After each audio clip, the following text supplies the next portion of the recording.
Hi, happy Sunday to you. Thought I'd bring you a little bit of the misty, cool day that we're having out here today into the video. And today I'd like to go ahead and focus a little bit on where we are as a common humanity as we've navigated a year that has been challenging and silver linings for sure, but challenging in a lot of ways. And it's leaving, I think, just about every human on this earth is feeling a little more tender, maybe even a little bruised from this year. And I think we're also challenged, particularly here in the US, to find a degree of compassion and maybe even empathy for each other when we've had so many things that have happened here that have really been polarizing and have maybe skewed our ability to find common ground, whereas times past we might have been able to do that a little more easily. So that's really the foundation of the conversation. And I listened to a terrific conversation with Dr. Michael Moore and Dr. Russell. It was Dr. Russell Moore, sorry, and Dr. Michael Curry. They're both theologians. They both are pastors. They are authors. They spend a lot of time in the realm of speaking and as well as writing. And the conversation was around finding common ground and empathy and looking to their theological backgrounds, philosophical backgrounds.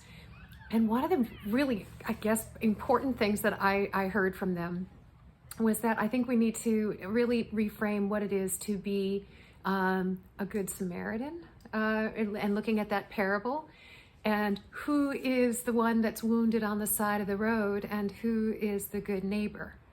And I love that they, for an example, said, you know, we could attach the labels of Democrat and Republican to this. We could attach somebody who's an advocate and a supporter of Black Lives Matter versus, somebody in the police force, whatever in this time and era.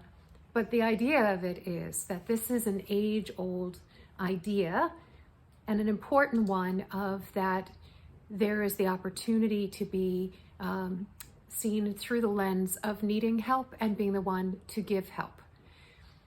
We are on the inside exactly the same, right? We all bleed when we are cut, and we all, have the same human basic needs for comfort, for safety, for food and water, and for community. These are our basic human needs, and we all have them. So I say all of that because I think that when we find ourselves struggling to find common ground and looking for areas to meet others that we just seem to have such a hard time understanding, there will be something that you can agree upon. And that little something could be that you both share an interest in a particular poet or music. Maybe it's that you both have children and you can discuss how much you care about your children and what they're going through. It could be that you share a philosophy around something else, but it takes a little bit of conversation to find out what those are, rather than assuming that you have nothing at all in common. You may have a lot not in common, that's true, and you may disagree about a lot, but you may find that that nugget of something that you agree upon allows you to start a conversation. And then really great is that maybe you can understand what you disagree on and understand why they feel that way. Get their story. What is it that leads you to believe that? Because in this story is your ability to then see them as another human experiencing their lives.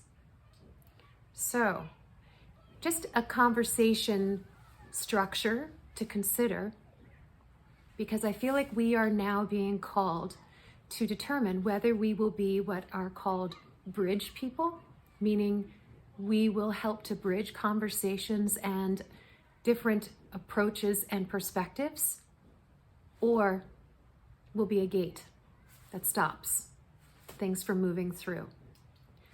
So maybe that gate can be opened And maybe you can practice becoming then a bridge. Either you are the person that is stepping through the gate and learning, and maybe you can become then the bridge between two others that don't see eye to eye because you've practiced. With that, I am going to wrap this up with a small quote from Rumi, which I thought was appropriate for today. And this is the quote: "Out beyond the ideas of wrongdoing and right doing, there is a field. I'll meet you there. When the soul lies down in that grass, the world is too full to talk about. Ideas, language, and each other, like phrases like each other, just don't make any sense. So if we lay down in a place where there is no right doing, wrong doing, judgment, shame, we can perhaps greet each other as fellow humans that all experience the potential of joy as well as suffering. We may disagree on some things, we may agree on others, but we have to agree to lay down all the judgment and, quite truthfully, the angst and the anger and the upset, and come forward with a little bit more optimism and hope. Yeah, so thank you for letting me stumble through those words on Rumi. But the idea there, I think you understand.